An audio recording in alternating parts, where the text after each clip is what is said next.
C'est sur cette portion du GR34 à la sortie de Cancale que l'accident a eu lieu. Un touriste de 75 ans se balade en famille. À un moment, le septuagénaire s'appuie sur une branche qui cède et le déséquilibre. L'homme fait une chute mortelle de 10 mètres. Un décès sur le GR34 qui n'est pas une première.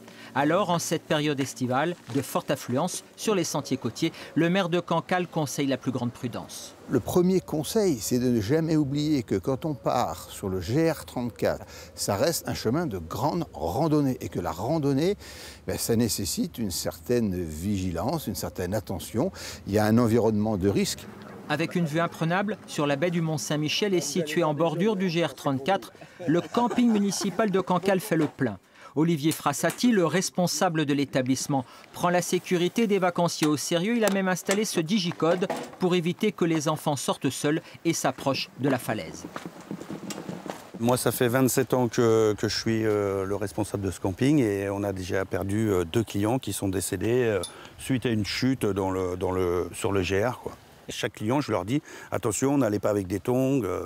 Si vous avez des enfants, tenez-les par la main. À la pointe du Groin, les touristes ont pris d'assaut les sentiers et n'hésitent pas même à se mettre en danger pour profiter du paysage ou pour prendre une photo. Ce touriste auvergnat, très habitué des randonnées, s'est fait piéger sur le parcours. Je me suis tordu la cheville il y a quelques kilomètres. Donc, sur le GR34 ? Oui, là. Ouais, il y a quelques minutes, mais pas trop mal. Donc ça peut arriver quand même. Pour profiter sans risque de la balade, les promeneurs doivent respecter des règles simples. Les premiers 200 mètres, 300 mètres vont donner le tempo de la suite.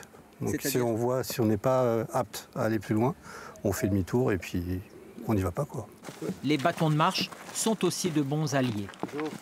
Quand il y a des chemins escarpés comme ça vous équilibre avec le poids du sac qui peut vous entraîner. Ouais. Au départ, ça paraît insignifiant, mais c'est important. Une règle prioritaire, ne jamais s'écarter des sentiers côtiers. Ces chemins ont été aménagés spécialement pour profiter des paysages grandioses du littoral breton.